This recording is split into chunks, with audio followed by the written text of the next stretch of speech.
Salut, j'espère que tu vas bien. Aujourd'hui, on se retrouve pour un nouvel épisode de la série Pas de décontraction sans, et on va parler de pas de décontraction sans cadre clair.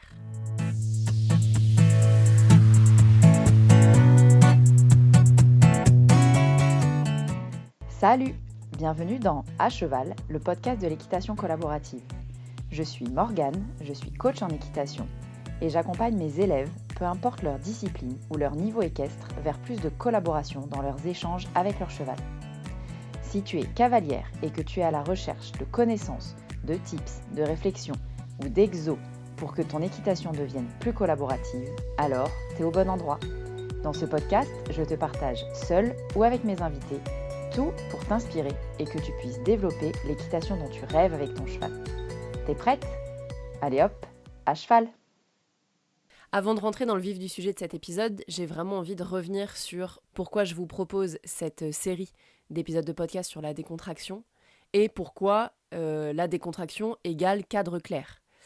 D'abord, la décontraction, c'est indispensable et ça devrait être vraiment la première brique qu'on met dans notre équitation. Ça l'est rarement et pourtant, ça a toute son importance. Ne serait-ce que, je vais le répéter dans tous les épisodes de podcast, mais c'est hyper important que ça s'ancre chez nous tous cavaliers. Un muscle qui n'est pas capable de se relâcher n'est pas capable de se contracter de manière optimale. Donc, si nous n'avons pas de décontraction, nous n'avons pas de musculation du cheval.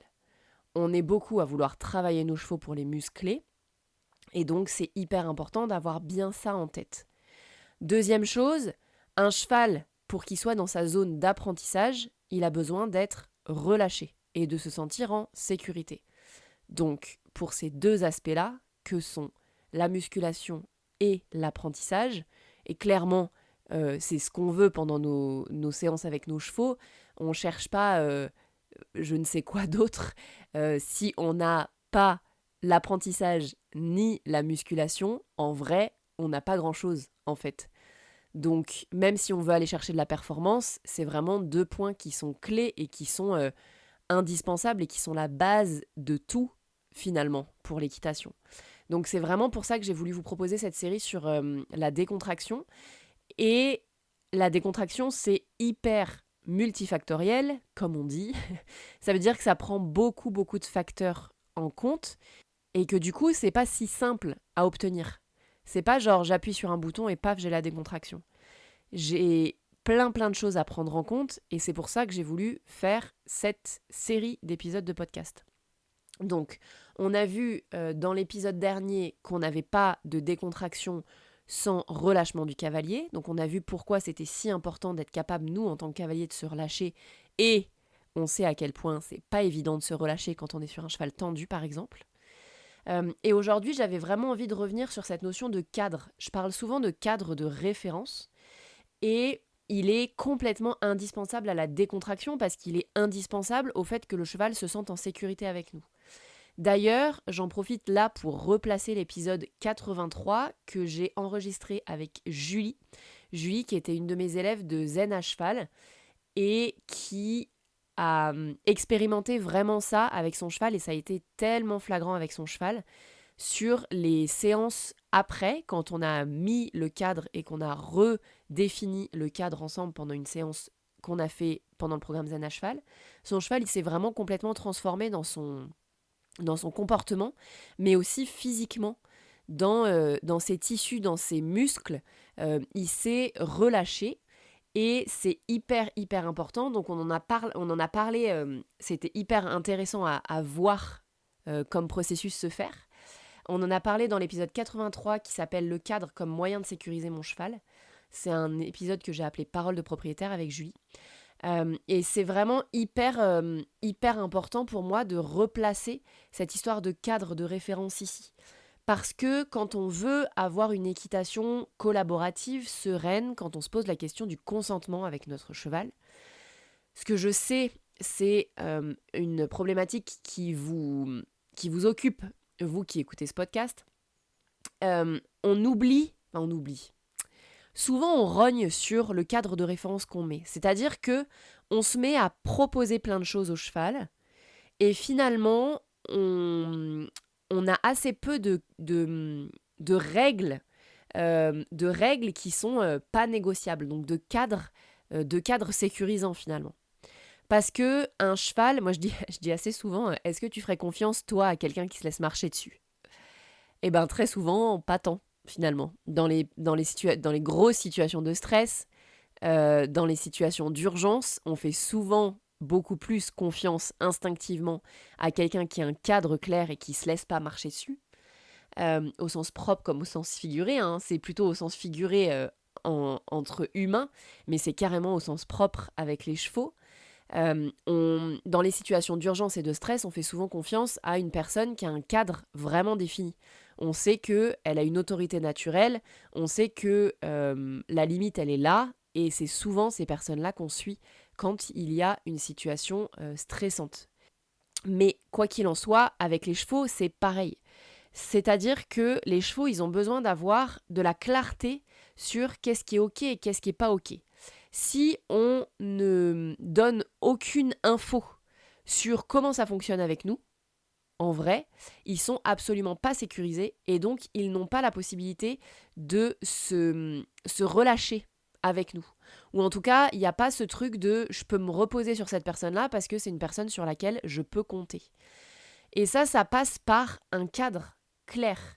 Alors, un cadre sécurisant et clair, ça ne veut pas dire forcément hyper rigide et hyper autoritaire et tyrannique, absolument pas.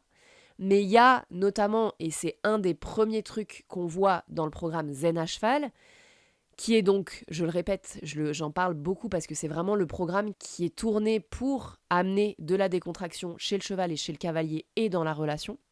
C'est un programme qui a été initialement prévu pour les gens qui ont peur à cheval, mais qui est en fait tellement passionnant, même pour les gens qui ne se reconnaissent pas dans la peur à cheval, mais très souvent, on a beaucoup à gagner en décontraction.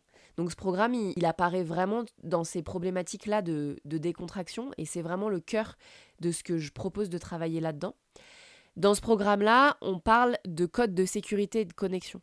Les codes de sécurité, c'est les codes qui sont pas négociables. Alors de le dire comme ça fait un peu rigide parfois, mais en fait, c'est des codes vraiment de sécurité. C'est-à-dire que le code de sécurité par excellence, par exemple, c'est l'arrêt.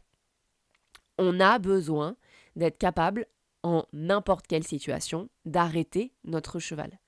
Et pour gagner là-dedans, l'idée, c'est pas de le contraindre à s'arrêter, genre qu'il n'ait pas d'autre choix que de s'arrêter parce que je ne sais quoi, parce que physiquement tout le reste lui fait mal ou je ne sais quoi. Mais c'est vraiment avant d'aller lui demander des arrêts dans des situations hyper stressantes, ce qui n'est pas facile pour lui, c'est vraiment de travailler l'arrêt en décontraction. C'est-à-dire que l'arrêt soit un moment de décontraction en lui-même. Et ça se travaille. Et clairement, on le travaille peu ou pas. Souvent, l'arrêt, c'est l'immobilité des quatre pieds et basta. Mais en fait, l'arrêt, il a un autre pouvoir, si on choisit de l'entreprendre comme ça, en tout cas. Il a le pouvoir de décontracter, de relâcher. Donc ça, c'est hyper, hyper, hyper intéressant. Et donc, cet arrêt, il fait partie des codes de sécurité. Et en fait, ces codes de sécurité, ils sont vraiment là pour nous sécuriser nous, mais sécuriser notre cheval aussi. Et c'est hyper important de les travailler dans ce sens-là pour que le cheval, il soit capable de se décontracter dans ces codes de sécurité. Donc il y a vraiment cette notion de cadre clair, de qu'est-ce qui est OK, qu'est-ce qui n'est pas OK. Et dans cadre clair, c'est important que ce cadre il soit constant ou relativement constant. C'est-à-dire que c'est pas un jour, tu me traverses, tu me marches dessus et c'est OK. Et un jour, c'est pas OK. Il n'y a rien de pire que les cadres inconstants pour amener de l'insécurité et donc de la contraction. C'est tout l'inverse de ce qu'on veut, notamment dans ce dont on parle dans cette série d'épisodes de podcast. Mais il y a vraiment ce truc de... On a besoin que le cadre il soit clair et constant et que notre cheval il comprenne comment ça marche avec nous. Donc que globalement, quand on marche à côté de notre cheval, on attend de lui qu'il soit entre telle place et telle place. C'est pas forcément à cette place-là, c'est là où je parle de rigidité. C'est que parfois, on pense que avoir un cadre clair, c'est en fait dire au cheval, tu te mets là, tu bouges pas, et tu poses la question si tu as le droit de bouger une oreille avant de bouger ton oreille. C'est pas ça, le cadre clair et sécurisant, ou pas chez tout le monde en tout cas. Il y a des chevaux qui vont avoir besoin d'un cadre relativement restreint pour se sécuriser, et il y a des chevaux pour qui le cadre il va pouvoir être relativement plus large. Il y a des humains aussi d'ailleurs. Moi j'ai besoin d'un cadre relativement large par exemple pour me sentir libre dans un cadre, mais le cadre est hyper important parce que c'est hyper important de connaître les règles pour se sentir en sécurité. Donc un cheval il a besoin de savoir, quand on te tient en longe, on a besoin que tu sois entre cette place-là et cette place-là. Quand je te monte dessus, j'ai besoin d'être sûr que tu vas pas sauter en l'air. Ça aussi, c'est pas tellement un code, mais ça va de la sécurité pour l'humain et pour le cheval. Quand je te demande d'arrêter tes pieds, j'ai besoin que tu les arrêtes et que tu te relâches dans cet arrêt. Donc ce cadre, il est indispensable dans le relâchement et la décontraction parce qu'il permet au cheval de se sentir en sécurité. Voilà, la boucle est bouclée. Je suis revenue à mon sujet initial. J'ai hâte de savoir ce que tu penses de ça. Et si jamais tu veux venir me le dire sur les réseaux sociaux, je suis toujours ravie de lire vos messages en message privé sur les réseaux. Et si jamais tu as des anecdotes à me raconter à ce sujet-là, justement, je suis hyper curieuse de les lire. Et si jamais, comme d'habitude, tu aimes ce podcast, cet épisode ou d'autres, ça m'aide beaucoup si tu peux aller mettre 5 étoiles sur la plateforme d'écoute que tu utilises. Et bien sûr, si tu veux être mis au courant des futures sorties d'épisodes, abonne-toi. Et on se retrouve la semaine prochaine pour un nouvel épisode de À Cheval, le podcast de l'équitation collaborative. À plus!